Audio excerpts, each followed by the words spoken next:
Y bueno, pues muy buenos días a todos, bienvenidos a La Brújula, son las 12 horas 2 minutos de este martes 10 de septiembre de 2019.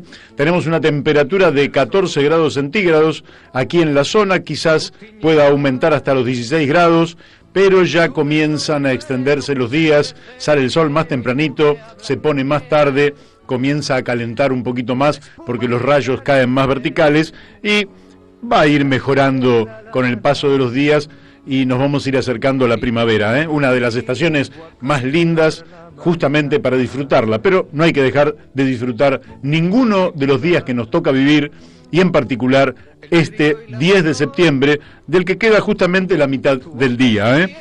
Bueno, buenos días a nuestro operador Héctor Didío, ¿cómo te va, Héctor? Y qué hace posible que esto salga y llegue muy bien a todas partes. Bueno, está llegando nuestro amigo de siempre, Daniel de Abrantes, que seguramente nos está escuchando por la radio, como yo vine escuchando, esos hermosos tangos que se pasan antes del programa. Hoy un juramento, mañana una traición, dice Carlos Gardel, amores de estudiantes, flores de un día son. Lo estaba escuchando cuando venía para acá, hermoso tango. Buenos días, Daniel Pérez, quien hace posible que esto llegue a un montón de otros lugares, de amigos, de gente que quiere escuchar el programa, y que hace él, Daniel Pérez, toda la postproducción.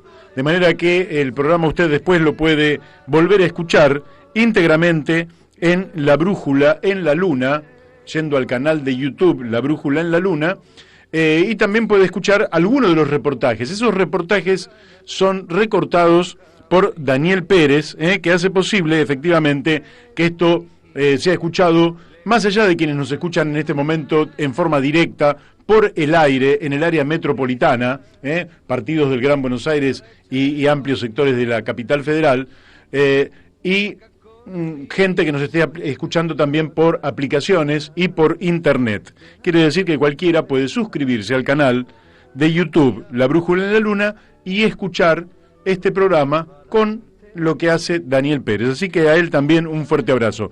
Y también un gran saludo para nuestros amigos de todos los días de Radio Fénix de Corrientes Capital 92.1 MHz, con la doctora Mónica Colunga, que es la que hace posible que esto salga al aire, y se ha escuchado por gente de Corrientes y de Chaco, y también para nuestros amigos Gustavo Figini y Elvio Yadanza de la FM 88.9 Radio La Paquita en Uspallata, Mendoza, en las alturas de la cordillera de los Andes, que espero que no pase demasiado tiempo para que vuelva a visitar ese lugar tan maravilloso, como tantos lugares, como Corrientes y como tantos otros lugares que tenemos en nuestra querida República Argentina, y que tanto me gusta y que efectivamente los que tenemos o hemos tenido la posibilidad de recorrerla, sabemos el extraordinario país que tenemos, maravilloso país que tenemos.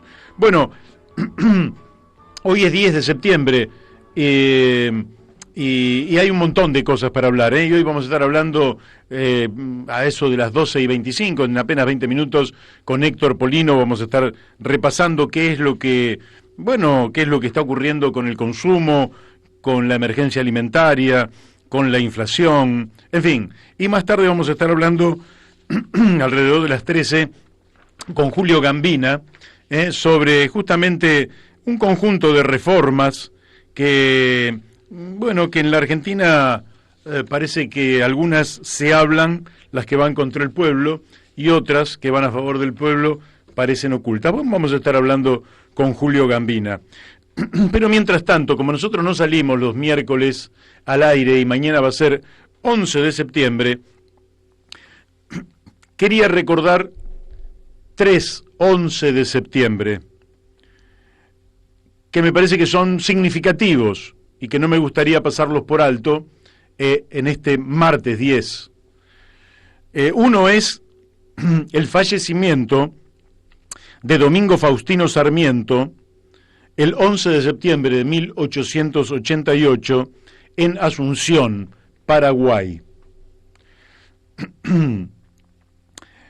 Otro 11 de septiembre es la muerte y el derrocamiento de Salvador Allende por el golpe de Estado comandado por el general Augusto Pinochet el 11 de septiembre de 1973. Y otro 11 de septiembre tiene que ver con los atentados terroristas que impactaron en Estados Unidos a las Torres Gemelas, al Pentágono y a otros objetivos de los terroristas, pero fundamentalmente lo que más recordamos son los aviones chocando contra las Torres Gemelas, y la muerte en aquella ocasión de más de 3.000 personas inocentes y más de 6.000 heridos.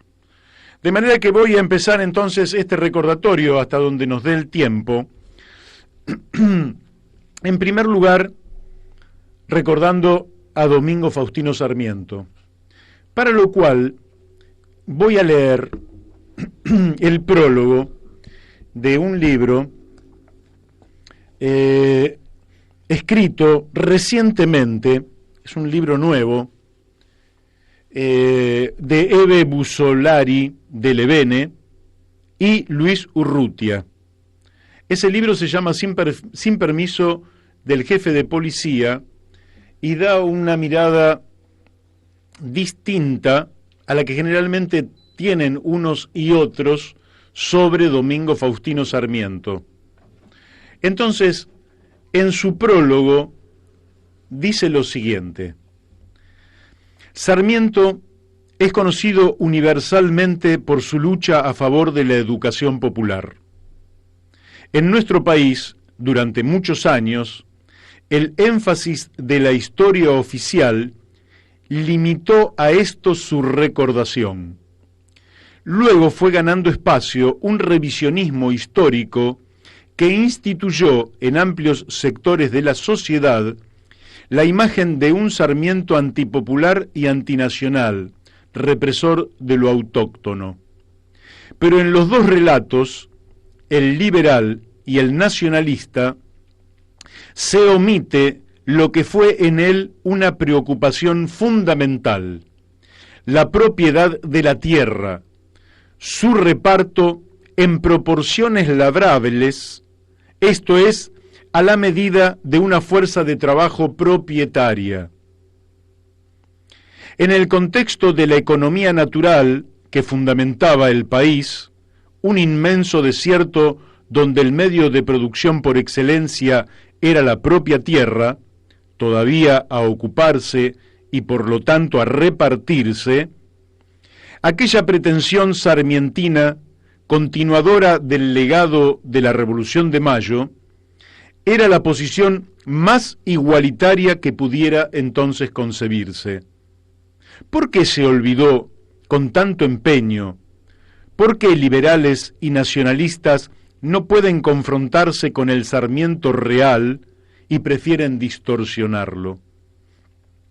A diferencia de los programas agrarios comunistas que promueven formas de explotación colectiva de la tierra, Sarmiento afirmaba con el reparto de tierras el derecho de propiedad individual.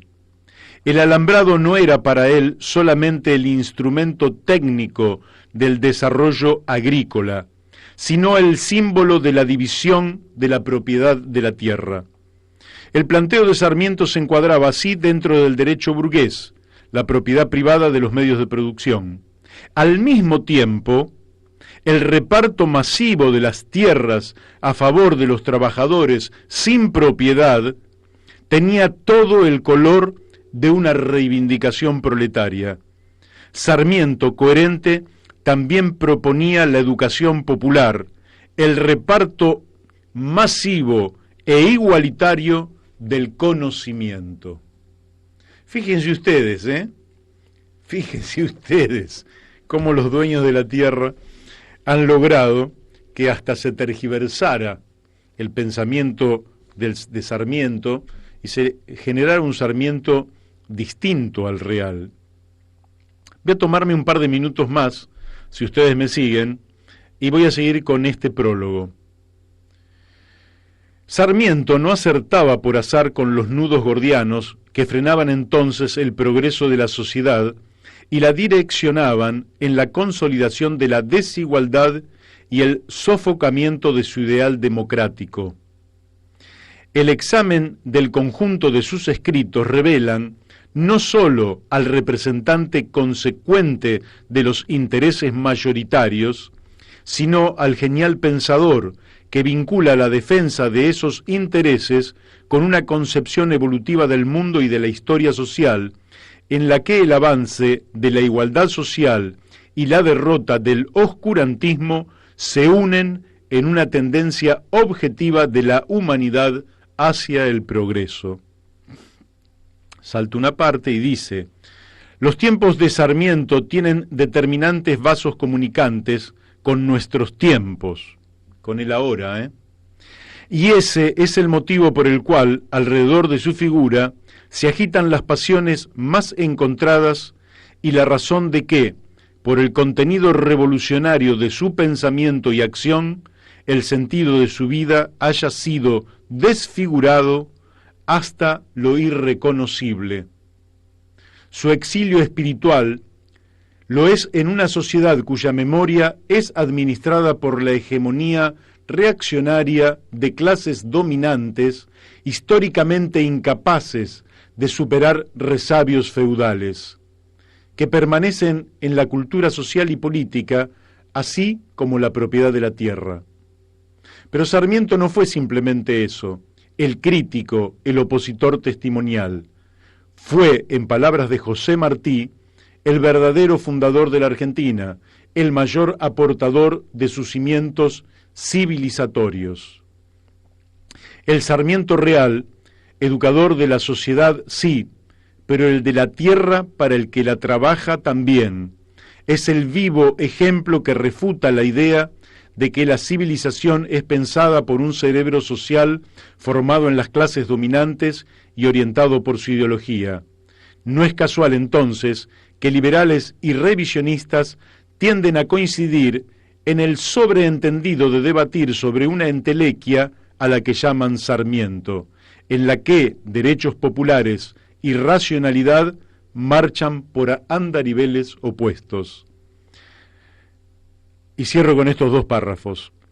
Esta dicotomía tan ajena al sanjuanino está en el fraude que comete, por su lado, el llamado neoliberalismo, cuando presenta el costo humano de la explotación como el inexorable sacrificio de las clases bajas que, cual carne ciega, debe ofrecerse a una suprema visión científica en que la buena marcha de la economía se independiza del bienestar de las masas populares.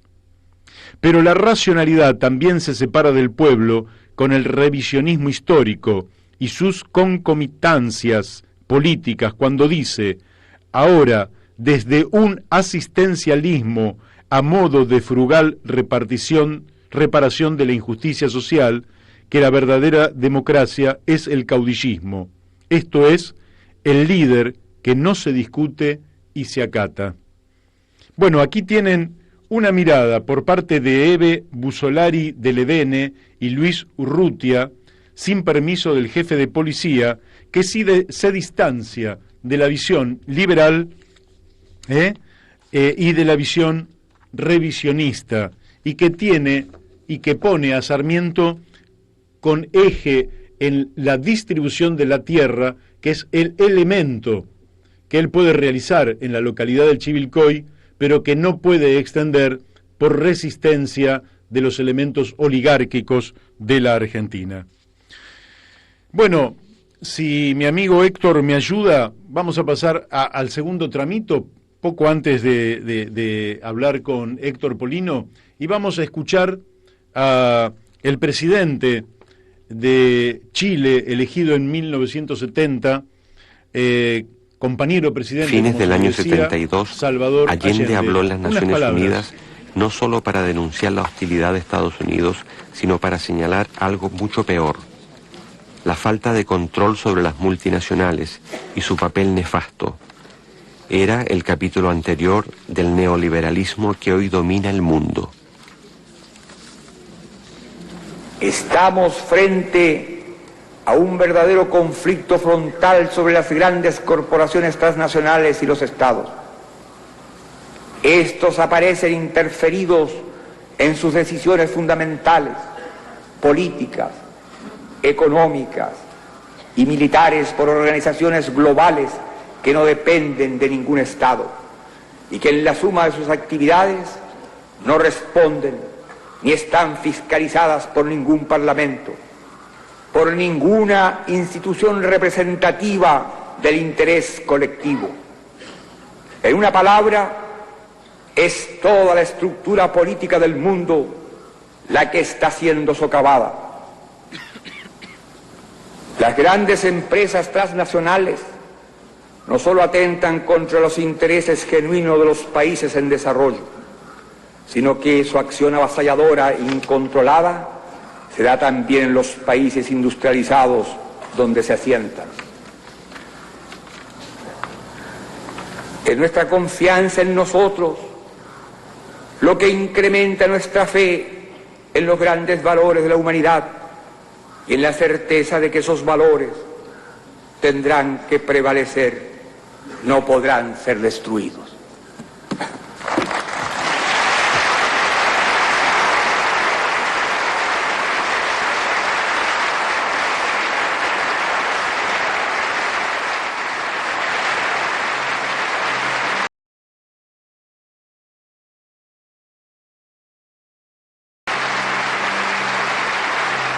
Bueno, ahí lo tenían, un breve párrafo de Salvador Allende, donde justamente plantea que los estados democráticos que se constituyen sobre el principio de la soberanía del pueblo y que por tanto esos estados democráticos, esos estados de derecho, defienden el bien común, el bienestar general, y son estados que están además controlados por sus parlamentos, controlados por el Poder Judicial, controlados por la opinión pública, limitados en el tiempo, porque lógicamente que son mandatos constitucionales que tienen límites. Esos estados son sobrepasados por enormes corporaciones a las que nadie elige, a las que están básicamente sin control, avasallan la soberanía popular, avasallan la soberanía económica de los pueblos, de los estados, penetran los países, hacen su voluntad prácticamente sin ningún tipo de limitación y lógicamente intervienen en la vida democrática de los pueblos a tal punto que en alianza con algunos sectores concentrados muchas veces de la economía, sectores ganados por el neocolonialismo, dan golpes de Estado en forma de fascismo. Y esto fue lo que ocurrió con el golpe de Estado de Augusto Pinochet el 11 de septiembre de 1973.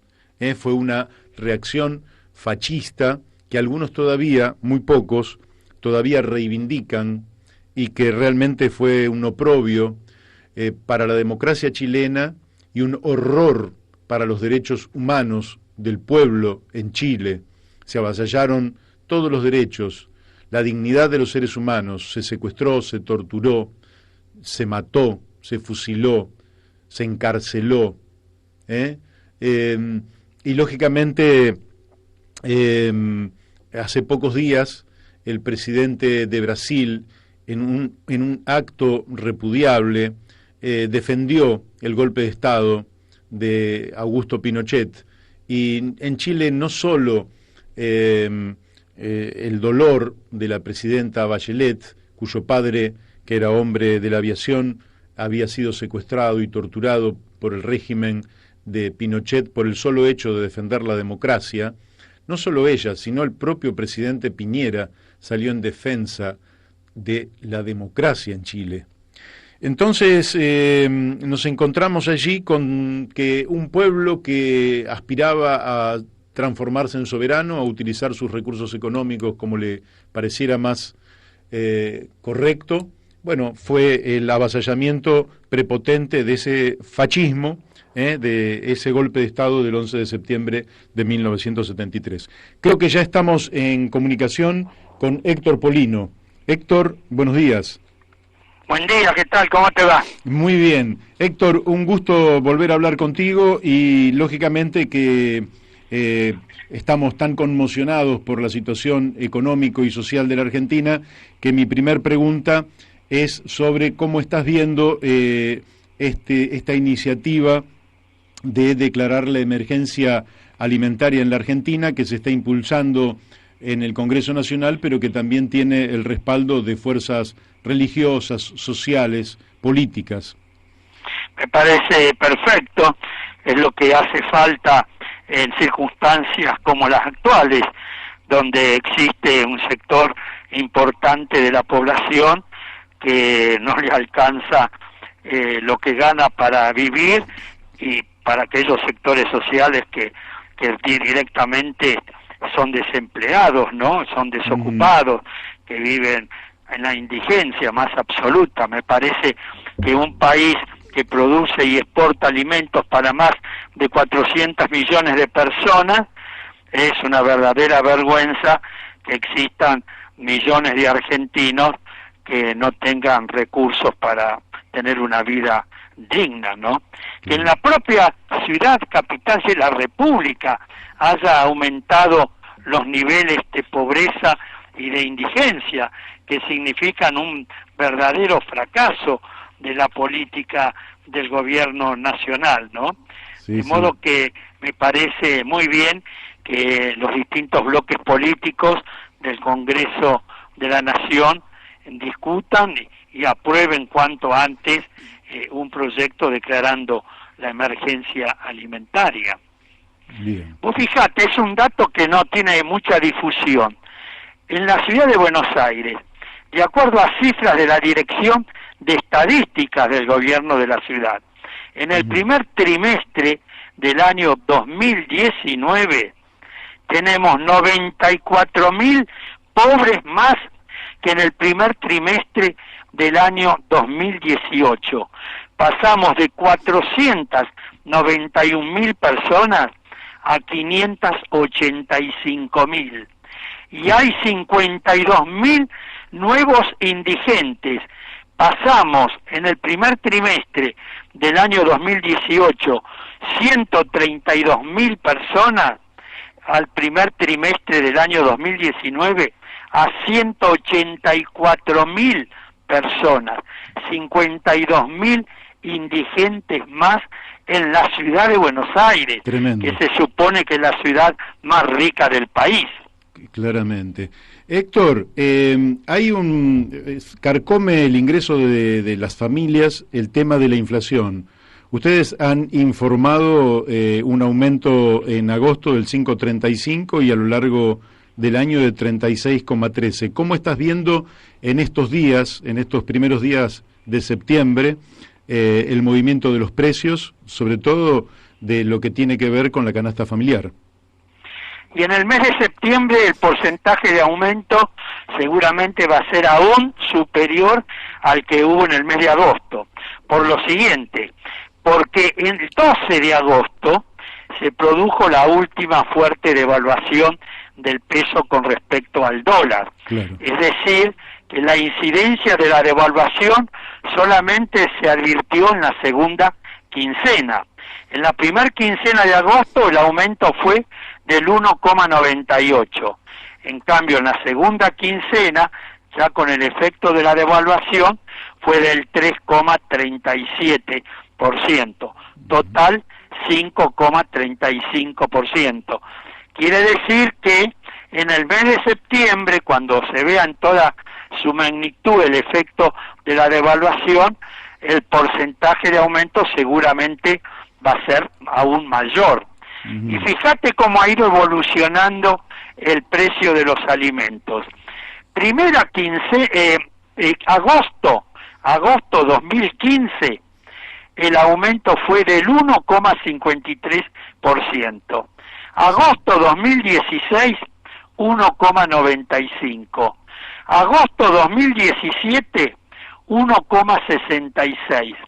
Agosto 2018, 3,64%. Agosto 2019, 5,35%. Es decir, que hemos ido con el transcurso del tiempo retrocediendo en esta materia. Cada vez los porcentajes de aumento son mayores. Sí, claro, asusta, esta inflación asusta. ¿Y qué está pasando en este contexto donde los precios se mueven, con los precios cuidados? ¿Son respetados o en general caen en el olvido? Son respetados parcialmente. Existe un grado de cumplimiento muy dispar, depende de la zona y depende de los supermercados.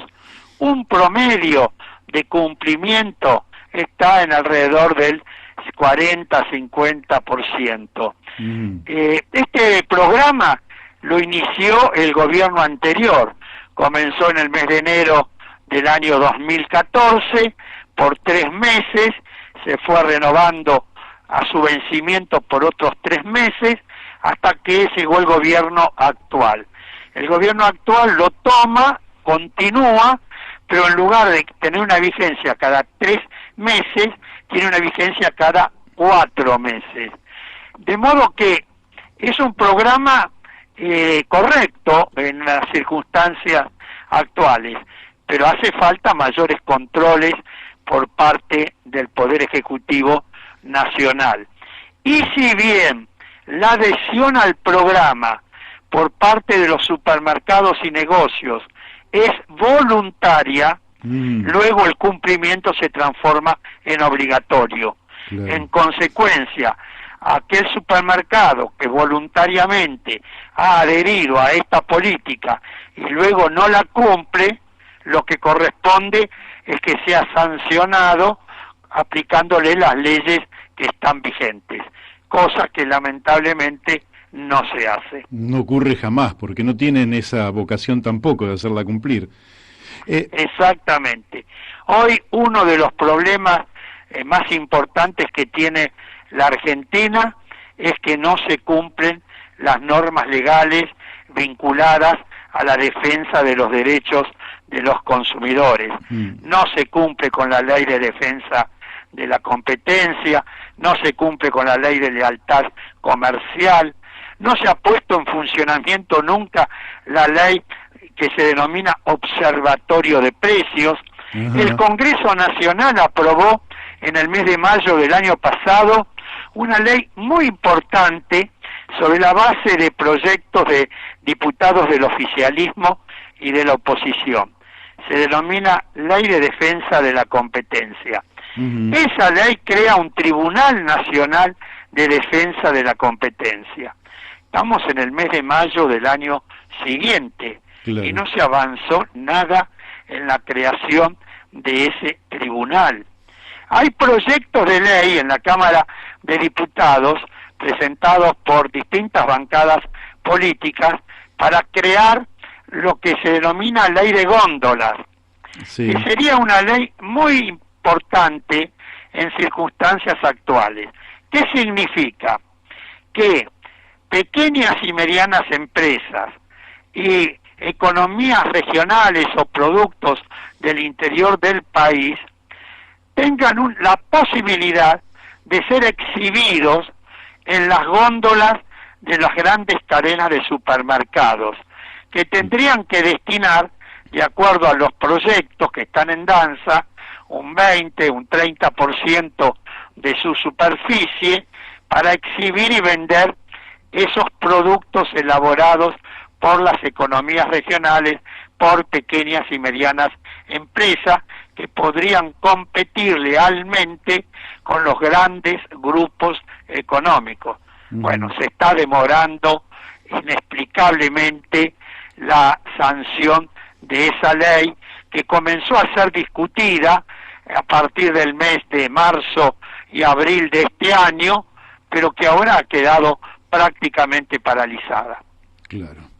Te quiero preguntar por la repercusión que ha tenido sobre el nivel de precios esta exención del IVA sobre algunos productos de primera necesidad, y en un doble sentido, no solo el nivel de precios, sino si los productos comprendidos, que en algunos casos como el pan, la leche, azúcar, aceite, etcétera, parecen de primera necesidad, pero si también impactan sobre la carne, sobre las verduras, las frutas. ¿Cómo estás viendo esa exención del IVA? Bueno, en primer lugar, no es sobre todo los productos, sino sobre 13 grupos de productos. El INDEC, cuando mide, toma 50 grupos de productos. Acá hay solo 13, algunos muy importantes como los que vos acabás de señalar. Pero no está, por ejemplo, la carne vacuna, no está el pollo, no está el pescado, no está el cerdo, no están las frutas y verduras. En cambio, en ese grupo de 13 hay dos que realmente no son necesarios: el pan rallado y o rebozador. Es decir, que vos querés hacer una milanesa, la carne vacuna paga el IVA, ahora el pan rallado quedó exceptuado. U otro que es conservas de frutas, hortalizas y legumbres, y no están las frutas y verduras, están las conservas. Además no hay un solo producto para celíacos, que en general son los productos más caros, y han discriminado a este sector importante de consumidores porque no colocaron un solo producto. Y además, las cosas la han hecho mal. Primero, esto no se puede hacer a través de un decreto, a las apuradas. En segundo lugar, no establecieron que el descuento del IVA debe ser efectuado a través de las tarjetas de débito. Claro. De esa manera, el consumidor sabría efectivamente si le han descontado la parte que corresponde al IVA y se lo acreditaron en su tarjeta de débito. Claro. De esa manera se favorece la bancarización de las operaciones, se reducen las ventas en negro, se beneficiaría a los sectores más necesitados, jubilados, pensionados, aquellos beneficiarios de la asignación universal por hijo, aquellos consumidores que tienen planes sociales, pensiones graciables. En cambio, no se lo hizo. Además, esta resolución tiene una vigencia muy limitada en el tiempo, hasta el 31 de diciembre de este año. Claro. Y por último, el IVA es un impuesto que se coparticipa con las provincias, de acuerdo a las alícuotas que están establecidas en la Ley de Coparticipación de Impuestos Federales. El 89% se distribuye entre las provincias y el 11% está destinado a la seguridad social. Si esto lo hubiera discutido el Congreso, como lo indica el artículo 99 de la Constitución Nacional, que le prohíbe al Poder Ejecutivo Nacional dictar decretos de necesidad y urgencia en varias materias, entre las cuales está expresamente la tributaria, el Congreso hubiera dictado otra ley compensando a las provincias por este desfinanciamiento que le produce la quita del IVA. Claro. Como síntesis, se perjudica a las provincias y el beneficio de los consumidores es muy relativo. Hola Héctor, Daniel de Abrantes te habla, ¿cómo estás? Muy bien, gracias. Escúchame, una pregunta sobre un tema que a mí particularmente me enoja mucho y que creo que cada vez a más argentinos. Cuando uno entra a un supermercado se pierde en una maraña de descuentos y sobre descuentos y días que te descuento y días que no te descuento, y con distorsiones de precios que pueden ir hasta el 100% del valor, ¿no? O sea, que algo que valga 100, un día me lo cobran 50, y si llevo 3 unidades te lo cobro 25. O sea, toda una estrategia descomunal para ocultarle al consumidor lo que está pagando por las cosas. Yo te pregunto, sobre este tema, ¿no hay ningún proyecto de ley o alguna manera para ponerle un poco de orden, porque realmente yo entiendo que es una trampa para el consumidor el tema de los descuentos. Sí, perfectamente. Es una reflexión muy interesante que vos hacés, es un planteo muy atinado. Es lo que se denomina, a mi juicio, publicidad engañosa. Y hay normas jurídicas para sancionar la publicidad engañosa. Lo que pasa es que no se aplican. El problema hoy, uno de los problemas fundamentales de la Argentina es el siguiente.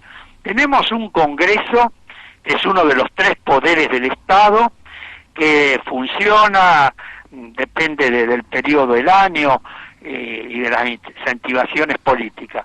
Pero a veces un proyecto de ley, yo fui 12 años diputado nacional, a veces un proyecto de ley tarda años en ser aprobado, porque se discute en varias comisiones de una de las 2 cámaras del Congreso, luego es aprobado, pasa a la otra le hace algunas modificaciones, vuelve a la Cámara de origen, después va al Poder Ejecutivo para que lo promulgue, luego hay que esperar que dicte el decreto reglamentario, etcétera.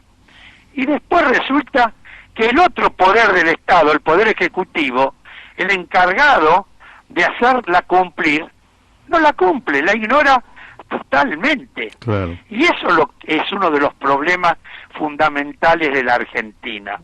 Y esto pasa en un momento en que en el oficialismo hay dirigentes que se pasan la mañana, la tarde y la noche haciendo la defensa de la Constitución, del Estado de Derecho, de las instituciones democráticas, etcétera. Y miran para el costado cuando desde el Poder Ejecutivo Nacional se viola ese Estado de Derecho, se viola totalmente a uno de los 3 poderes del Estado, el Poder Legislativo de la Nación, y no se cumplen y no se hacen cumplir las normas legales vigentes. Ese es hoy uno de los problemas fundamentales que tiene nuestro país. Te quiero hacer otra pregunta, Héctor. Hoy, desde el punto de vista de la oferta de mercancías, da la impresión de que todo estuviera muy concentrado en las grandes superficies, cadenas comerciales extranjeras, alguna nacional, están los supermercados chinos, pero da la impresión de que hay una oferta muy concentrada. ¿Qué se podría hacer desde el lado de la oferta cuando ya no tenemos un espacio como era el Hogar Obrero, que evidentemente obligaba a los otros actores a referenciar los precios en una cooperativa? ¿Qué se podría hacer hoy desde el Estado y desde la sociedad y desde las organizaciones sociales para recrear una oferta que no tuviera por fin último el lucro, la ganancia, sino el bienestar de la gente? Bueno, en primer lugar, tratar de hacer las compras en aquellas cooperativas de consumo que actualmente existen, como por ejemplo la cooperativa El Hogar, la cooperativa obrera de Bahía Blanca. Y en el interior del país existen muchísimas cooperativas de consumo. En segundo lugar,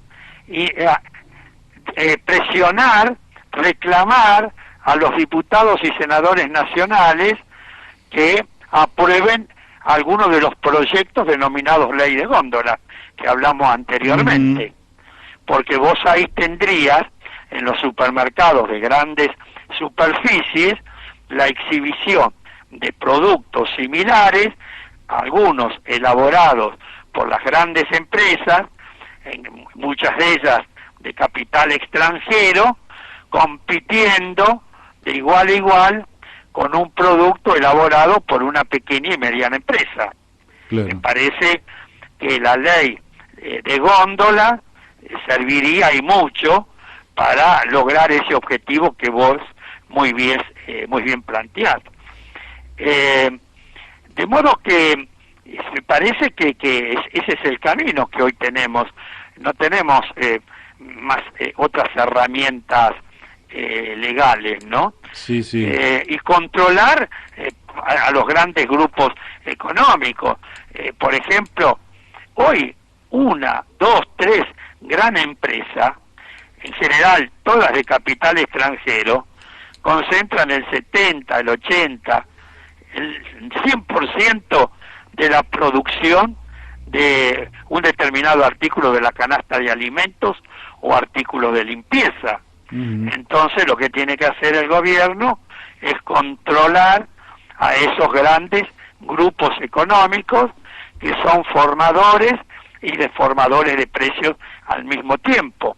Y para eso, entre otras, está la ley que te señalé antes, ley de que se denomina Observatorio de Precios, que aprobó el Congreso Nacional en diciembre del año 2015, y que sintetizándotela dice lo siguiente: funcionarios del Ministerio de Economía con representantes de 2 entidades de defensa de los consumidores observan la variación de precios de un determinado producto, desde la materia prima hasta el mismo que está en la venta en el supermercado, para determinar en qué eslabón de la cadena se produce una distorsión de precios, de modo tal que el Poder Ejecutivo pueda actuar rápidamente sobre ese eslabón de la cadena y restablecer la normalidad. Claro. Pero esta ley no se la puso nunca en funcionamiento. Qué bárbaro, qué bárbaro. La verdad que da... Claro, podemos elaborar leyes que si después el Poder Ejecutivo no tiene voluntad de cumplirlas, evidentemente son neutras. Te quiero hacer una última aclaración, sí, para que no haya duda. Cuando yo hablo de controles, no me estoy refiriendo al almacén, a la carnicería, a la verdulería o a la panadería del barrio, porque eso es absolutamente imposible. Cuando hablo de controles, me estoy refiriendo a las 5 grandes cadenas de supermercados, de las cuales 4 son de capital extranjero, que concentran el 70% de las ventas minoristas en el país, o a las 28 grandes empresas, todas de capital extranjero, que concentran el 80% de la producción de artículos de la canasta de alimentos y artículos de limpieza. Es ahí donde el Estado tiene que poner la mirada, controlar y aplicar las normas legales vigentes. Sí, sí. Que habla de la extranjerización de nuestra economía a niveles nunca antes alcanzados. Te quiero hacer una última pregunta que tiene que ver un poco con el ingreso en la Argentina. Hay una consultora que se llama W, que es de Guillermo Oliveto, que en general hace una pirámide de ingresos, ¿no?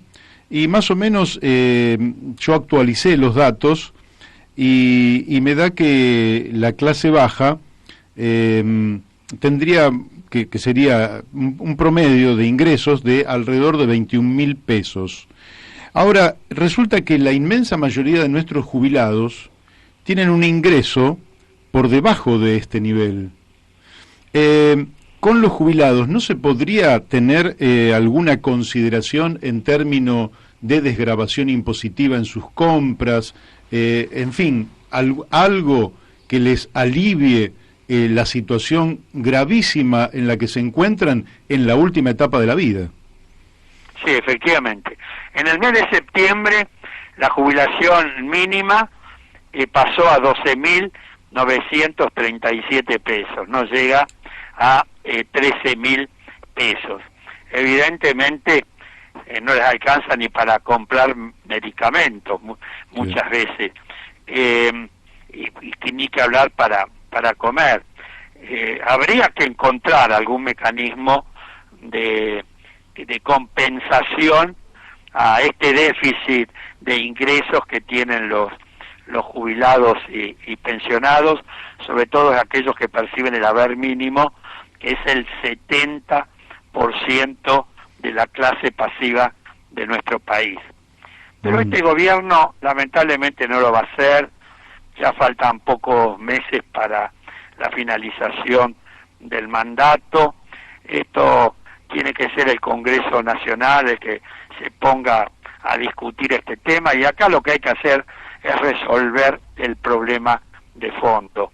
Y el problema de fondo es la inflación, el problema de fondo es los constantes aumentos de las tarifas de los servicios públicos, la dolarización de buena parte de la economía. Hoy tenemos una economía bimonetaria, prácticamente dolarizada, de modo que todos serían parches para ver cómo atenuamos el impacto negativo de la coyuntura que estamos viviendo.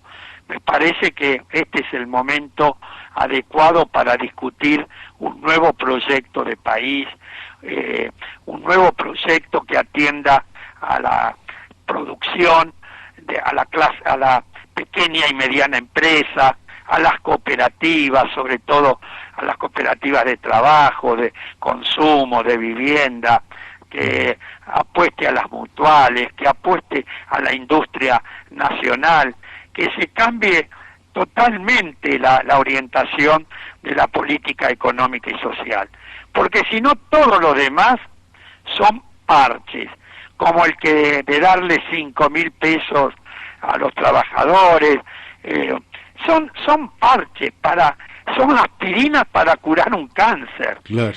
Entonces, el cáncer no lo vamos a curar de la noche a la mañana ni de manera milagrosa, pero lo importante es comenzar a discutir un nuevo proyecto de país que apueste, te reitero, a la industria nacional, a la pequeña y mediana empresa, a las cooperativas, que al mercado interno, que tratemos de revalorizar el valor del peso. No puede ser que terminemos dolarizando la economía.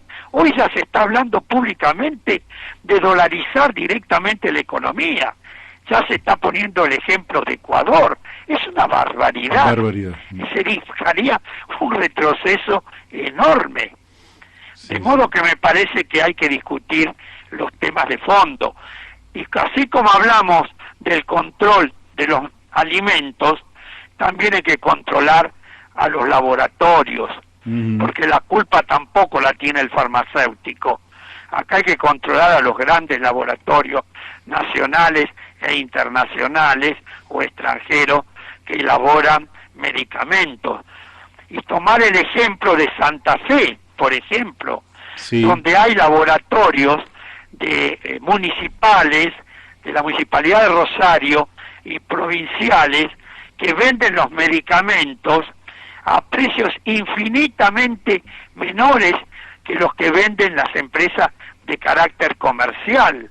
Y desde la provincia de Santa Fe se le venden medicamentos a menor precio al gobierno nacional para que éste luego lo distribuya en los hospitales nacionales.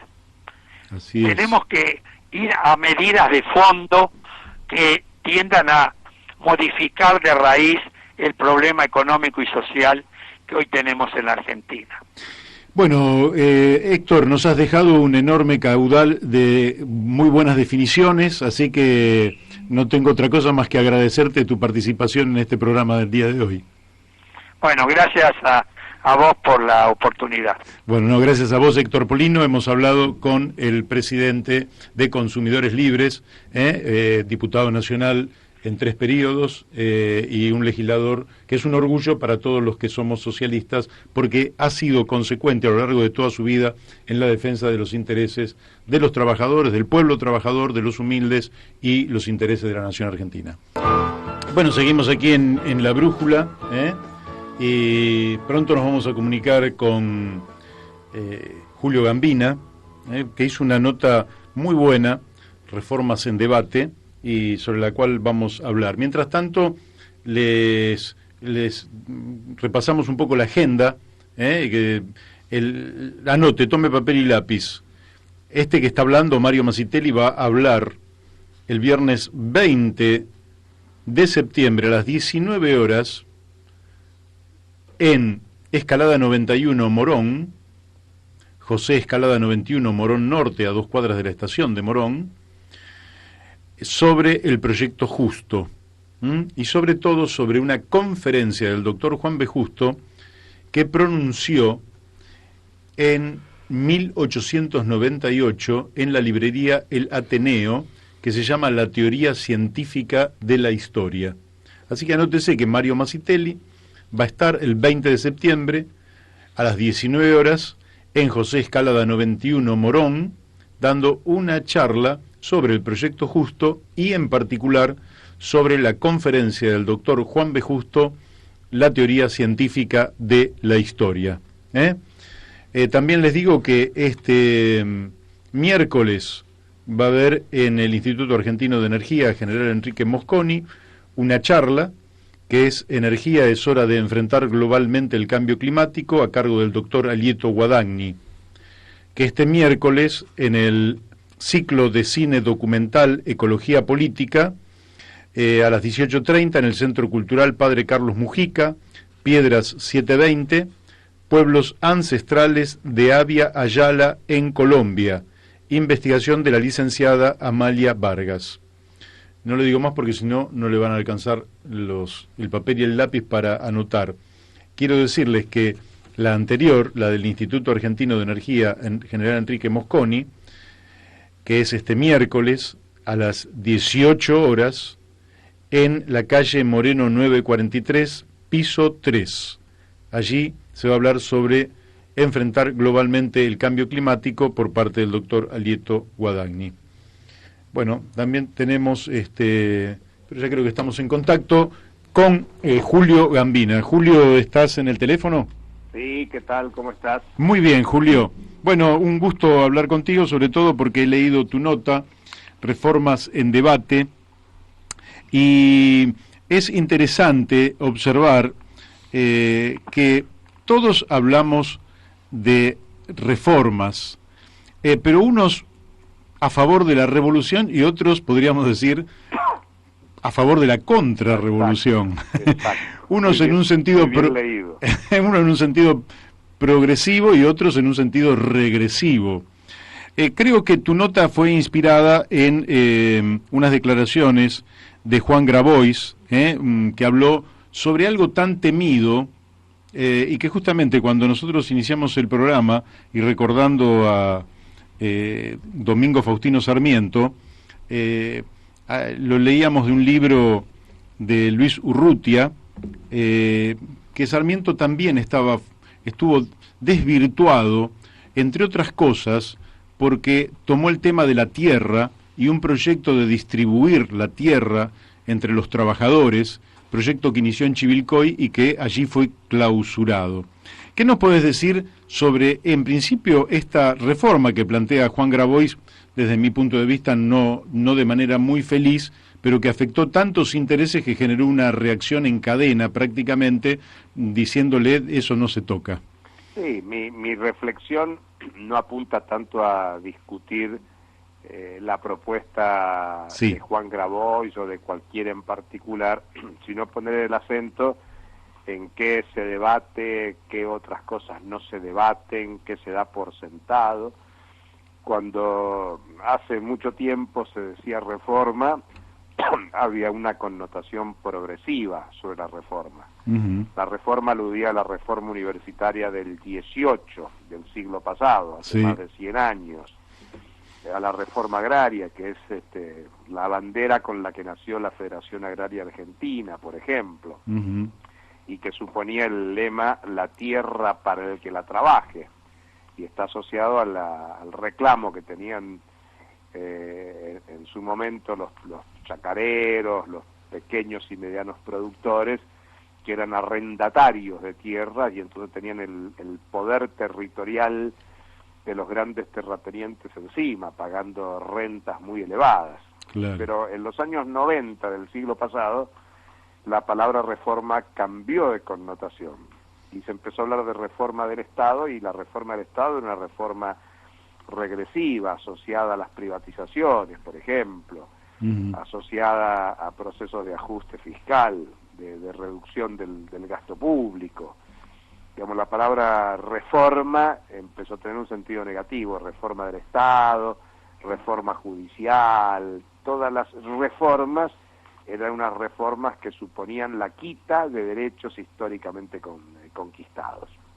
Entonces, me parece que lo que se generó es un lindo debate, incluso en redes sociales, y a tal punto motiva que vos me llames y conversemos al respecto, porque sería bueno que en la Argentina se discutiera el alcance de las reformas. Cuando hoy se habla de reformas, en general, los principales medios de comunicación aluden a la reforma laboral y a la reforma previsional, y la dan como un hecho. Es algo que sí o sí hay que hacerlo. Yo escucho a muchos economistas, a muchos comentaristas, a periodistas, que en los principales programas dicen, bueno, gane quien gane, hay que hacer una reforma laboral. Y uno dice, bueno, pero ¿qué quieren en la reforma laboral? ¿Mejorar las condiciones de trabajo de trabajadoras y trabajadores en la Argentina o quitar derechos? Y suena esto último. Totalmente. El ejemplo que se pone es el de los trabajadores petroleros del sur, que para que llegaran las inversiones a vaca muerta, lo que hubo que modificar algunas condiciones de los contratos de trabajo, porque si no se mejoran las condiciones para la tasa de ganancia, esos capitales no vienen. Ese es el argumento. Lo mismo ocurrió con la empresa Mercado Libre, que hoy es la número 1 en valorización bursátil en la Argentina, y que, bueno, es una empresa muy destacada por el macrismo, y que luego de las elecciones pasó.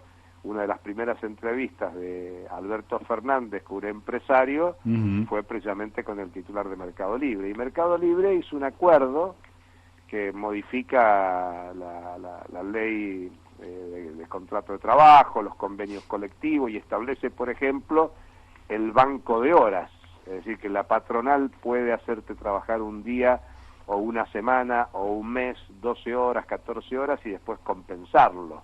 El tema es que en el semestre el banco de horas compense y el promedio sea 8 horas de trabajo, pero la patronal también puede definir cuándo te tomás vacaciones, con independencia de lo que pase con tu entorno familiar.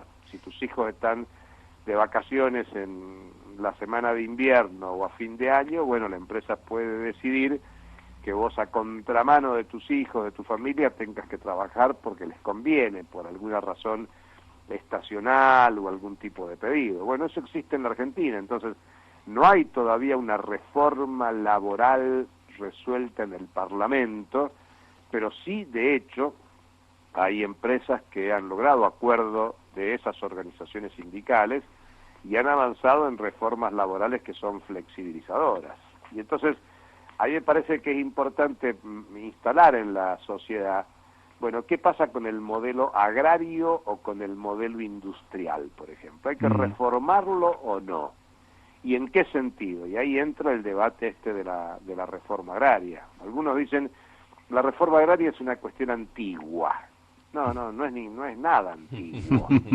Porque lo que hay que ver es, bueno, cuál es el modelo productivo que tenés hoy en el agro, cuál es el modelo productivo que tenés en la industria, y si tenemos que seguir con esos modelos productivos.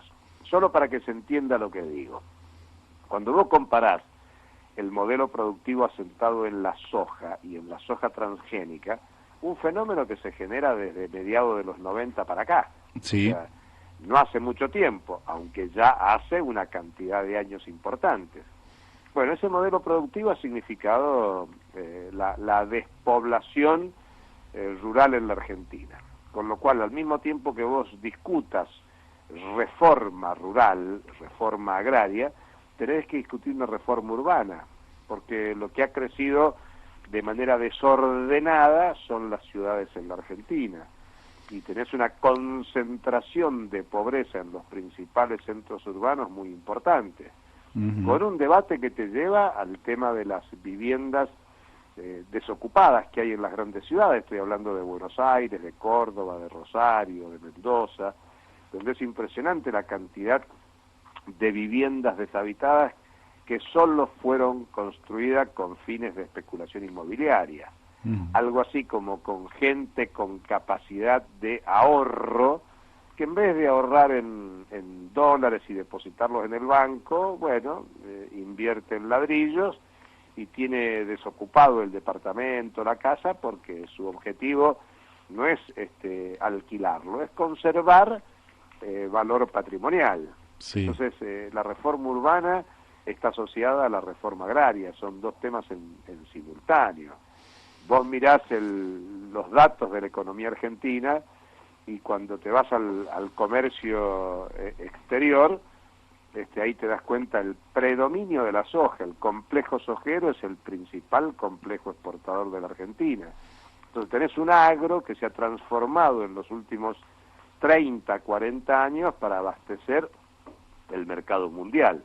Y al no estar destinado al mercado interno, bueno, a ese complejo exportador poco le importa cuál es el monto de salarios en la Argentina, cómo le va a la pequeña y mediana empresa en términos generales, porque su destino es el mercado mundial y por lo tanto tiene que preocuparse de ser competitivo en el mercado mundial y por eso permanentemente presiona las devaluaciones. Y las devaluaciones siempre perjudican a la mayoría de la sociedad que vive vinculada al mercado interno, a ingresos fijos. Entonces hay que meterse con el tema del agro, una discusión seria, en profundidad, y además es un debate que tiene que tratarse con el tiempo y el cuidado adecuado para pensar en una dimensión de mediano y largo plazo cómo transformar la situación del agro argentino, donde yo pondría el acento en qué acontece con la agricultura familiar, con la agricultura comunitaria, con el sector cooperativo, especialmente las pequeñas y medianas cooperativas diseminadas por todo el territorio nacional, y sin hablar de un tema trascendente que es el tema del medio ambiente, porque cuando vos decís modelo productivo del agro y modelo del complejo sojero, vos te encontrás con una problemática, sobre todo en la pampa húmeda, mayor territorio de concentración de la producción sojera, de los llamados pueblos fumigados, que eso genera impacto en la salud, o sea, no solo impacto en el medio ambiente, sino en la salud de la población que está vinculada, asociado a esos territorios de producción. Por eso la reforma agraria es un tema muy serio, que requiere debates en profundidad, y obviamente el ministro del sector, expresidente de la Sociedad Rural, Echeverre, solo le interesa el tema de la propiedad privada. Y vos fíjate cómo no solo le respondieron a Grabois los grandes terratenientes, en este caso el ministro de la Nación, el ministro de la Provincia de Buenos Aires, los principales referentes del agro, sino también le respondió Ratazzi, por ejemplo, que es un industrial del sector automotor, otro sector que está vinculado al comercio exterior y que por lo tanto lo que está permanente buscando es un tipo de cambio que sea competitivo para acrecentar las ventas de autos al exterior, porque muy poca gente sabe que de todos los autos que se arman en la Argentina, más o menos el 70% se venden al mercado mundial. O sea que la industria automotriz, te diría, salvando las distancias, parecido a la soja, produce no para abastecer el mercado interno, sino produce para abastecer el mercado mundial. Cuando digo mercado mundial, digo principalmente Brasil, que está acá al lado. Están permanentemente grandes productores agrarios y grandes productores industriales presionando para un tipo de cambio competitivo y poder mejorar su inserción internacional. Igual que alguien les hable de reforma agraria, de reforma urbana, de reforma industrial, y es muy importante en este tiempo electoral discutir este tema. Así es, déjame que te interrumpa un segundo y voy sobre las dos cuestiones que vos mencionaste. Por un lado, el tema de la reforma laboral, que efectivamente vos estás planteando las maneras de flexibilizar con la finalidad de optimizar la tasa de ganancia del que contrata, y en uno de los formatos, usando, digamos, disponiendo del tiempo del trabajador en la forma más conveniente, debe reunir un cúmulo de 8 horas de trabajo, Ahora, fíjate vos que nunca está en el debate de la reforma laboral, de la misma manera que no lo está en el tema de la reforma previsional, el tema de la productividad. Claro. Es decir, que la revolución tecnológica ha hecho que la productividad se haya incrementado de tal manera cada hora trabajada que podría permitirnos pensar la jornada laboral en términos bien distintos. Menos horas, evidentemente, claro. y socializando mucho más, pero lógicamente eso significaría mayor masa salarial, por un lado. Por otro lado, para que vos reflexiones y nos contestes, por otro lado el tema de la reforma agraria, que ellos dicen que es antigua. En realidad, lógicamente que la debemos pensar en términos de futuro y no en términos de pasado, porque lo que ha demostrado este paquete tecnológico, ¿no?, promovido por Monsanto, las multinacionales, es que los tipos pueden producir pasando por arriba a la propia pequeña propiedad privada del campo, a la cual contratan, ¿verdad?, arriendan, y lógicamente que van desmontando toda la vieja agricultura hasta hacer de pequeños propietarios, pequeños arrendatarios, que primero arrendaban bien su terreno y después quedaban digamos, desprovisto de sus herramientas, de su infraestructura, y quedaban cautivos de estos grandes grupos como Grobocopatel, el Tejar, etcétera, etcétera. La ocupación y uso del suelo. ¿Qué pensás vos sobre estos dos temas que te acabo de mencionar? Después te va a hacer una pregunta Daniel de Abrantes. Sí, mira, sobre lo primero, vos sabés que el llamado Consejo del Salario tiene tres temas en consideración: el tema del salario mínimo vital y móvil, el tema del empleo y el tema de la productividad. Bueno, el Consejo del Salario debería reunirse permanentemente en esas tres comisiones. Claro. Una que discuta regularmente el salario mínimo vital y móvil, otra que discuta los temas del empleo en la Argentina. La Argentina tiene una tasa de desempleo por encima del 10% y en expansión. O sea que el tema del empleo es un tema más que necesario, más que importante para discutir. Y el tema de la productividad, que lo acabas de plantear muy bien. Bueno, lamentablemente el Consejo del Salario solo se reúne una vez por mes, y como ha pasado en esta última ocasión, solo para resolver por decreto lo que considera el gobierno que tiene que actualizarse, ajustarse el salario mínimo, que para una inflación anualizada de 55%, hizo una actualización en torno del 35% en la última versión de reunión del Consejo del Salario. Pero ni se le ocurre a la política pública, en una perspectiva de mejorar las condiciones democráticas, del funcionamiento republicano de la Argentina, ponerse a discutir el tema del empleo y ni hablar de la productividad.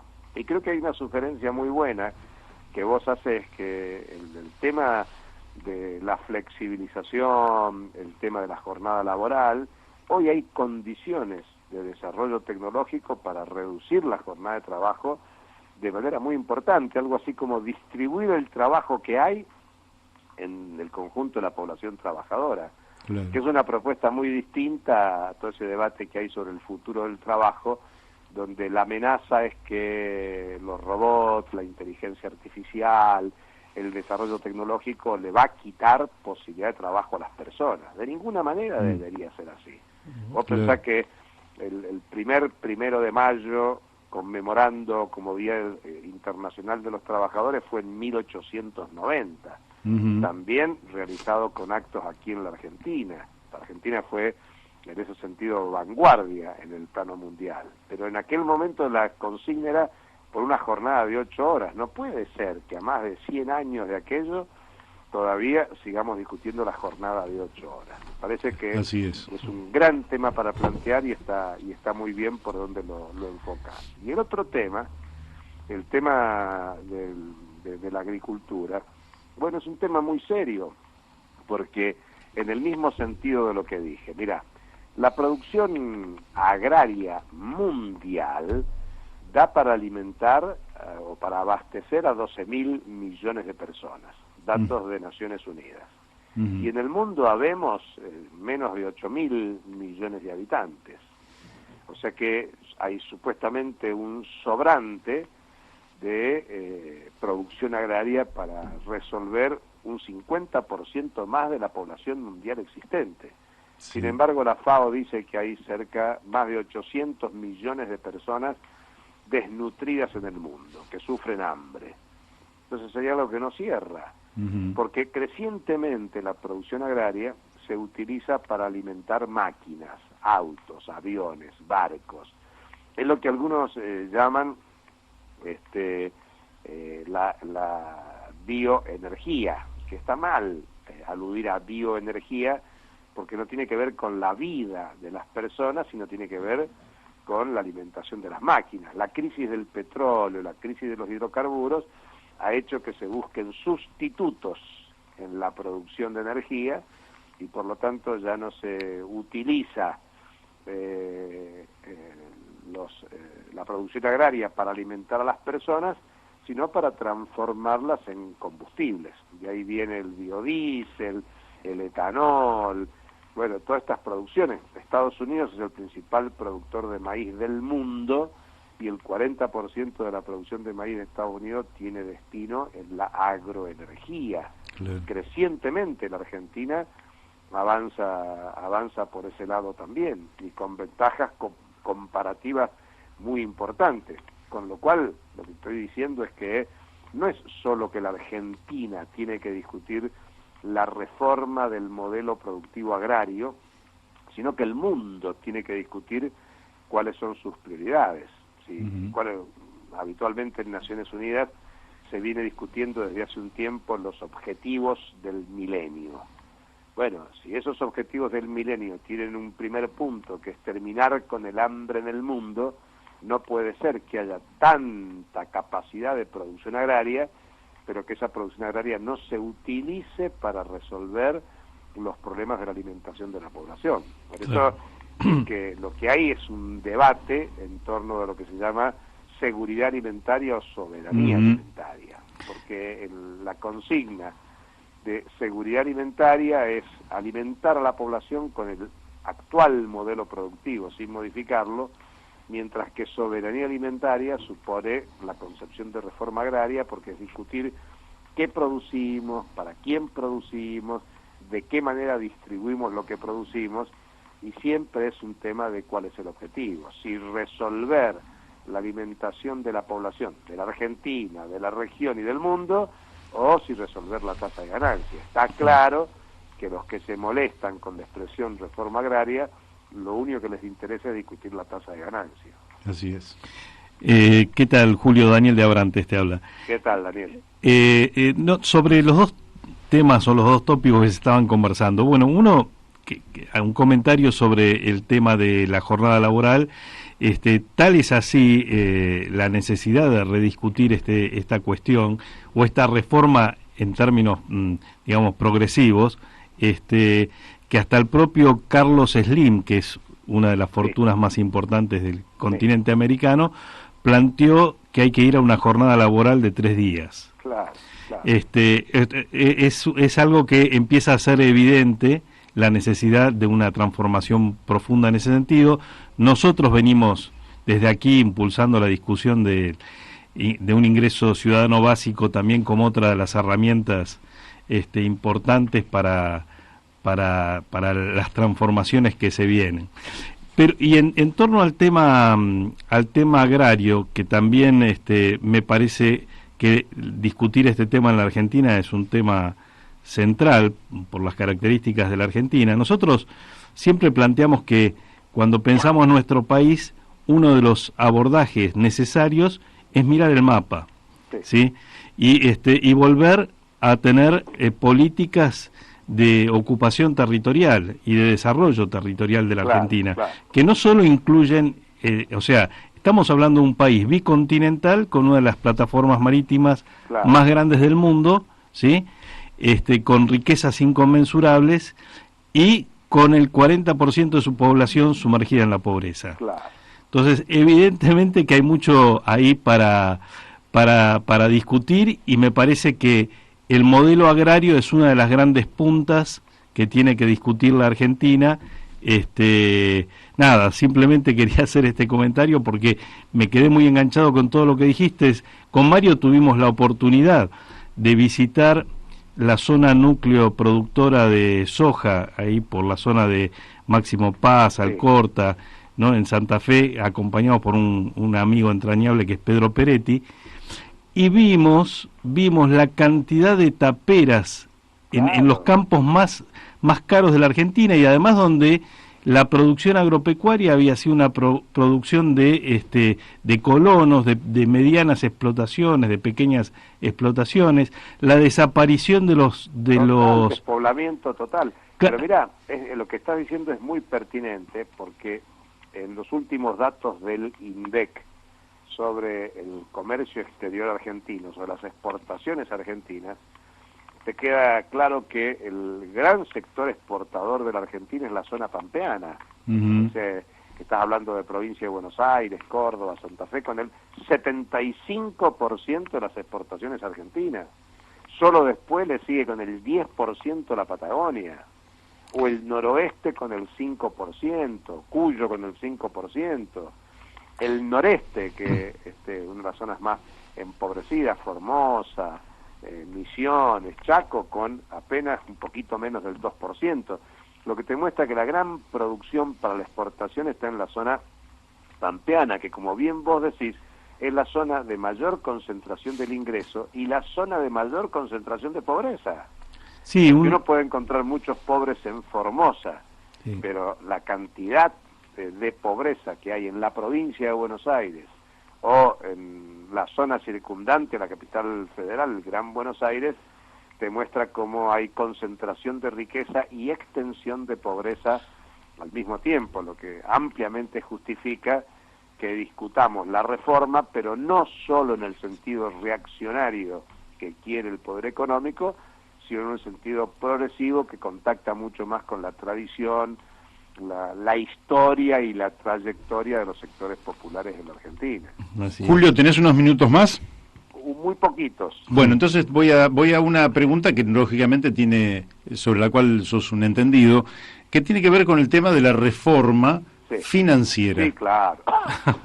La madre del borrego. Es el otro gran tema. El otro gran tema, y vos fíjate, a mí siempre me llamó la atención José Alfredo Martínez de Oz, un gran terrateniente, ministro de Economía de la dictadura, homenajeado en la Sociedad Rural de Palermo ahora con un salón que lleva su nombre. Él, cuando terminó su mandato, su gestión en el Ministerio de Economía en el 81, le preguntaron cuál era su balance y él dijo: lo más revolucionario que hicimos en la gestión fue la Ley de Entidades Financieras, la Ley 21526 del año 77, que todavía está vigente.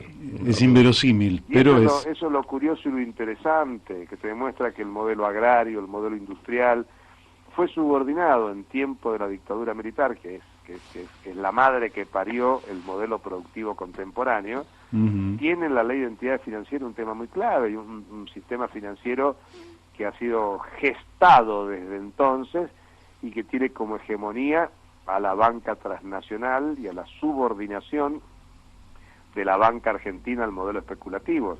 No hay otra forma de explicar las tasas del 85% que se pagan en la Argentina, o el nivel de tasas usurarias que se aplican para cualquiera que demande un crédito para desarrollo de capital de trabajo. Digamos que las reformas en la Argentina son muchas las que hay que hacer, ¿no? Agraria, industrial, financiera, tributaria, pero claro, la política va a definir si son reformas que consoliden la ganancia, la acumulación de capitales y la dominación del poder concentrado, o si habilite una reestructuración del orden económico y social a favor de la mayoría de la sociedad. Pero ahí nos metemos en el plano de la política, sabiendo que economía y política no se pueden separar nunca. Bueno, Julio, por hoy te liberamos, ha sido un placer y seguramente te volveremos a llamar en algún momento, porque lógicamente todas estas cosas van a seguir siendo de actualidad durante los próximos meses. Va a ser un gustazo conversar con ustedes. Hasta cualquier momento. Un fuerte abrazo. Un abrazo. Bueno, hemos hablado con Julio Gambina, doctor en economía, un nombre clarísimo, y me parece que es un aporte sustancial. Vamos a ir a un tema, Héctor, y seguimos aquí, en La Brújula, por Radio La Luna, AM 1140. En La Luna. Bueno, seguimos aquí en La Brújula, ayer el candidato a presidente más votado en las PASO, Alberto Fernández, fue entrevistado en el programa Desde el Llano por Joaquín Morales Solá. A mí me llamó la atención a la tarde porque el Frente de Todos promocionaba esta entrevista, y si bien entiendo que es correcto que el candidato vaya a TN, a Todo Noticias, Grupo Clarín, y acepte una entrevista con Joaquín Morales Solá, una de las plumas que representan la expresión de lo oligárquico en la Argentina, ¿no? Pero de todas formas, en la vida democrática se convive. Lo que me llamó la atención fue que se promoviera desde el Frente de Todos esta entrevista. Indudablemente, es una decisión política de Alberto Fernández haber ido allí y merece todo mi respeto, aunque no lo hubiera promovido desde el propio sector, ¿verdad? Dijo cosas que me parece que son importantes para la vida de los argentinos. Y por eso voy a traer a colación algunas definiciones de Alberto Fernández que en términos generales me parecen correctamente orientadas. Después hay que ver cómo se hace, ¿verdad? Pero siempre hay que pensar que quien asume en un momento determinado, es decir, un día determinado, el 10 de diciembre de un año determinado, el 2019, a una hora, a las 10 de la mañana, a las 3 horas le empiezan a emerger los problemas, ¿verdad? Entonces, tiene que estar muy con los pies sobre la tierra y tiene que dar orientaciones muy claras desde el primer momento. De las orientaciones que da el candidato con mayores probabilidades de ser presidente de la Nación, según el análisis que nosotros hicimos ayer, análisis de hechos objetivos, la probabilidad de que sea presidente Alberto Fernández se ha acrecentado aún más después de las PASO. Y a diferencia de lo que dicen los encuestadores, ya les ganamos a la mayoría de los encuestadores desde el análisis político. Hoy las probabilidades de que Macri saque menos votos es muy alta. Y algunos encuestadores dicen, no, va a crecer 3, 4 puntos, porque va a perder votos Gómez Centurión, Esper y Labaña, y van a ir ahí. Bueno, creo que eso son construcciones ficticias.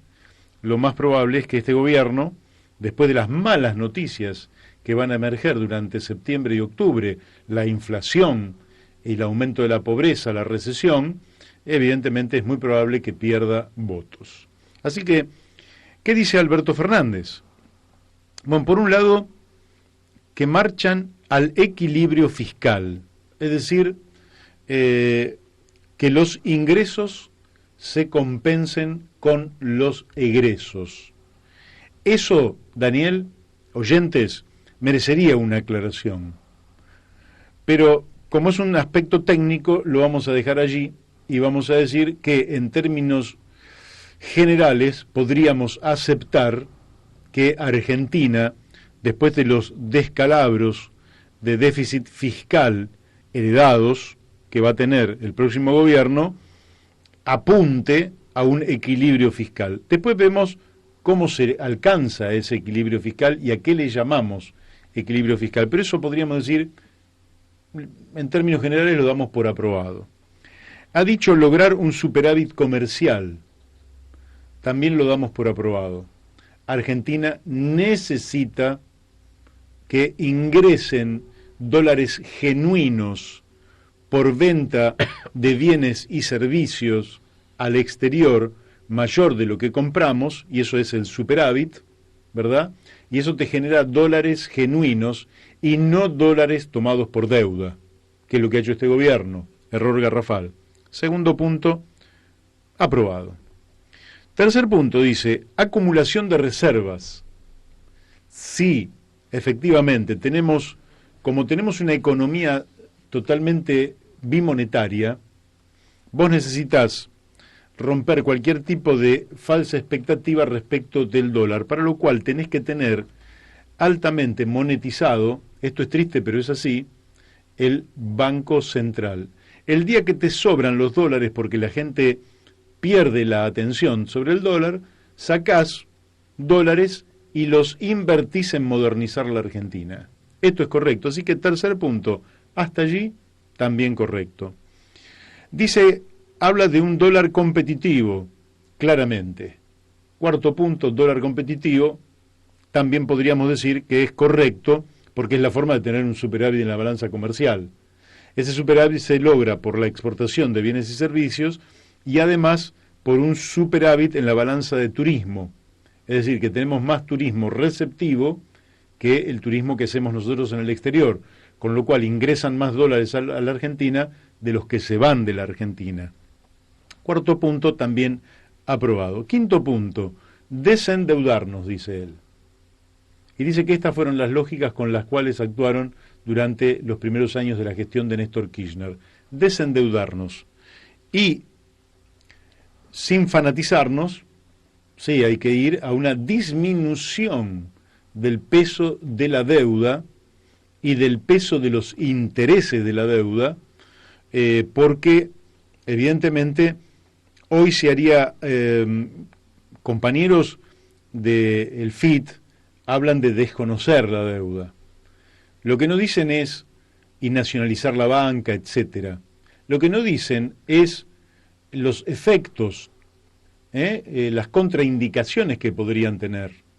Uno muchas veces puede expresar una cosa, pero también tiene que decir que va a haber reacción. Y si el balance general te va a dar positivo o negativo. Bueno, aquí lo que plantea Fernández es desendeudar. Y en principio también, siempre tomado con pinzas, quinto punto, aprobado. Sexto punto, bajar la inflación. Bueno, va de suyo que no hay economía que funcione si no hay un sistema de precios. Porque usted no puede tomar una determinación si no sabe el precio. Bueno, ¿qué coche vas a comprar? Y bueno, deme un Mercedes-Benz. Si sale igual que un Fiat 600 modelo 1960.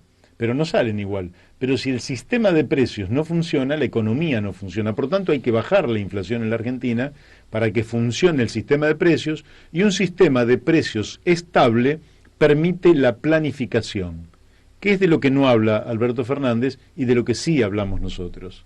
Si vos no tenés estabilidad de precios, ¿qué vas a planificar? Si no sabés qué vas a comer mañana, si no sabés qué vas a poder comprar, porque no sabés qué precios van a existir. Esto es una locura de la Argentina, que ha mantenido unas tasas de inflación por las nubes y que realmente se hace invivible. Sexto punto, bajar la inflación, en términos generales también aprobado. Ha planteado también que uno de los problemas, una de las causas de esta problemática es la concentración de la economía en manos de pocas empresas. Y dijo, por tanto, que la inflación no es solamente una cuestión monetaria, es una cuestión de concentración económica. Bueno, me parece que está bien. Y plantea que hay que generar competencia, cosa que en términos generales también está bien, pero que hay que definirlo un poquito mejor. Es decir, generar competencia, y lógicamente le podríamos incorporar controles antimonopólicos, antioligopólicos, y sobre los, como decía muy bien Héctor Polino, sobre los eslabones de la cadena que distorsionan los precios, porque tienen ganancias, como son zonas oscuras. Y controlar las integraciones verticales. Efectivamente, ¿no? De eso se trata. Porque ¿cómo puede ser que el productor venda tan barato y el consumidor compre tan caro. En el medio alguien se está quedando con una porción enorme, desproporcionada. Bueno, eso también hay que controlarlo, pero desconcentrar la economía y hacerla más competitiva, también, punto 7, podría ser aprobado. Punto 8, recomponer salarios. Él dice que ha habido una pérdida salarial de 20%, que eso hay que llamar a un acuerdo sectorial y recomponer el ingreso de los salarios. Bueno, aprobadísimo. Si esto es así, aprobadísimo. En términos generales, porque después hay que ver cómo se implementa. Punto 9, aumento de las jubilaciones y medicamentos gratuitos para los jubilados. Que esto favorece, lógicamente, el mercado interno. No solo mejora la calidad de vida de los jubilados, que eso lo tenemos que lograr, pero también mejora la capacidad de compra de los jubilados. Y esa capacidad de compra, esa mejora en el ingreso, va a reanimar al comercio, a la industria, a la producción, el trabajo. Aprobado. Punto 9, aprobado. 10. La industria es central en la Argentina del futuro. Yo estoy leyendo lo que él dijo ayer en el reportaje a Joaquín Morales Solá. Aprobado. Lógicamente que después hay que ver qué modelo industrial, es decir, hay cosas para discutir. Todo esto son lineamientos generales de un reportaje por televisión. Tampoco le vamos a pedir que se detengan los detalles, pero eso lo podemos aprobar. Punto 11. Le dije a la mesa de enlace que tienen que ser mis socios. Bueno, ahí ya podría manifestar alguna diferencia, porque es cierto que la tarea del futuro presidente es encender todos los motores. Y no se pueden encender los motores si uno se pelea con la gente. Porque ¿quién va a querer trabajar? ¿Quién va a querer producir? Ahora, me parece sí que no son socios. Hay que invitarlos a que produzcan, porque evidentemente las necesidades inmediatas del Estado y de la sociedad imponen que la producción no se detenga, pero sí hay que debatir el modelo productivo del agro argentino, que no puede seguir siendo eternamente un modelo que se base en un paquete tecnológico con agroquímicos tóxicos. Y un despoblamiento de las zonas rurales y una conglomeración de viviendas precarias, villas miserias, en las zonas urbanas. Ese modelo hay que desarmarlo, hay que iniciar un tránsito, pero tampoco le podemos pedir al presidente que recién llega, que viene del conflicto con el campo del gobierno de Cristina, que el tipo se empiece peleando con el campo. No le vamos a pedir eso, ni mucho menos, pero sí hay que pensar en una transición. Punto 11, vamos también a aprobarlo. Y punto 12, tengo muchas coincidencias con Pedro Sánchez, presidente de España. Nos preocupa la unión entre el Mercosur y la Unión Europea. Ayer lo escuchábamos a Eduardo Romanín diciendo que esta comunidad económica entre el Mercosur y Europa, si somos inteligentes y la abordamos de manera que ganen los europeos y ganemos los del Mercosur, también puede ser una cosa muy interesante. Con esto, me dice, Masitelli aprobó 12 puntos que presentó, ¿por qué no lo va a votar? Porque yo creo que estos puntos los desarrolla mejor en esta etapa Roberto Labaña, pero dichos por el que tiene más probabilidades de ganar la elección, y sin que yo tenga ninguna pretensión de acercarme a quien considero un hombre con el que tengo distancias históricas, pero por lo menos alientan para la próxima etapa la idea de que podemos tener algunas noticias buenas para nuestro pueblo. Yo nunca quise el fracaso, nunca quiero el fracaso de nuestros gobiernos, porque yo vivo en este país. No quiero que fracase ningún gobierno, sea de derecha o sea de izquierda. Quiero que se respeten los derechos humanos, que se respete la soberanía popular, que se defienda la soberanía argentina y que todos podamos vivir mejor con matices desde el punto de vista del pensamiento de unos y de otros. De hecho, algunos oyentes se enojan porque en este programa vamos a seguir escuchando voces distintas. Y el hecho de que nosotros reportemos a un hombre más de izquierda o a un hombre más de derecha, bueno, no implica que nosotros estemos adoptando ese punto de vista. Nosotros siempre queremos que a la Argentina le vaya bien.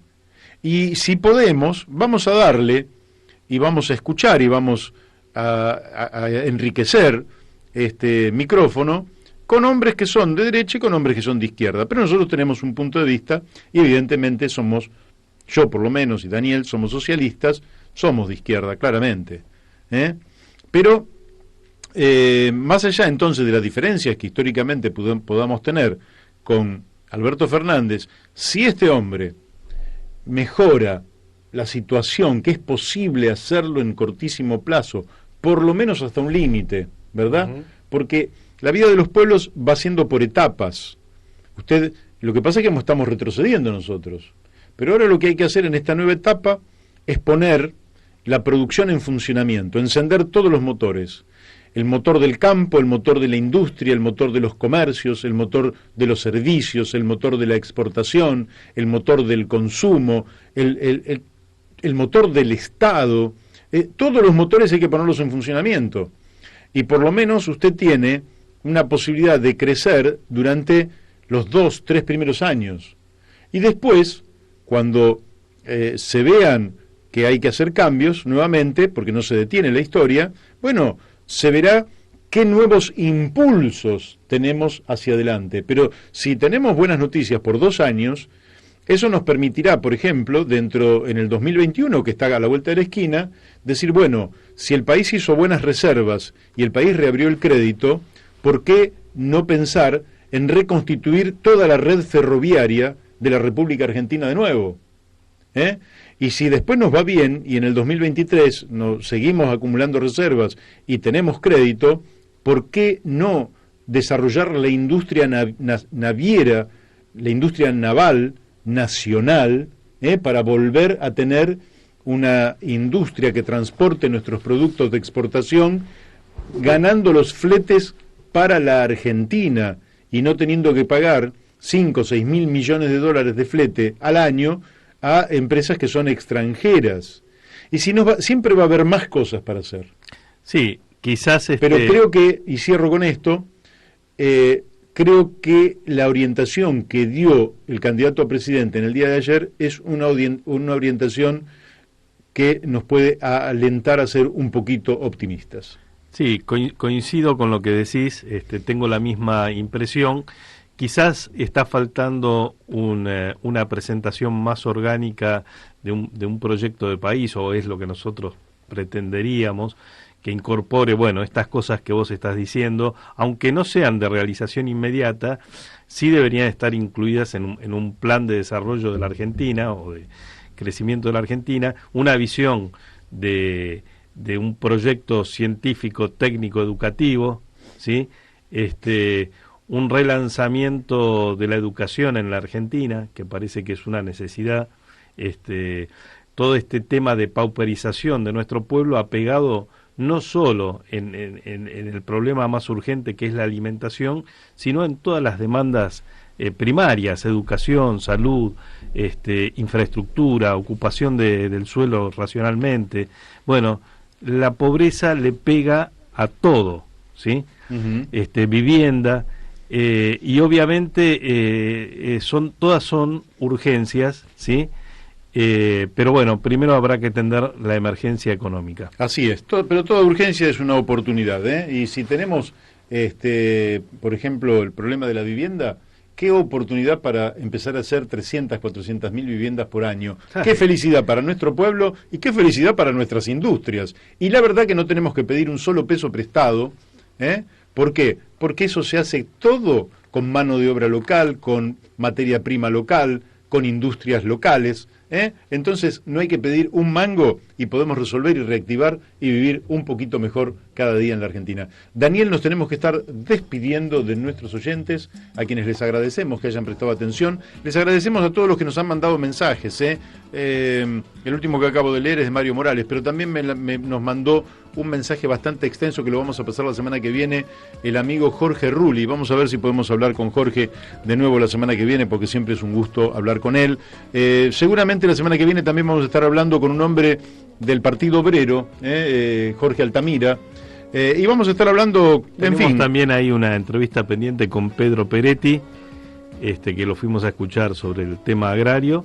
Así es, y bueno, vamos a seguir enriqueciendo y vamos a tratar de ser un aporte, un granito de arena en este país que hasta aquí está a la deriva. Vamos a ver si se pone en marcha con alguna dirección que tiene que ser básicamente el mejoramiento de las condiciones de vida de los argentinos y el desarrollo de una nación libre, próspera y progresista.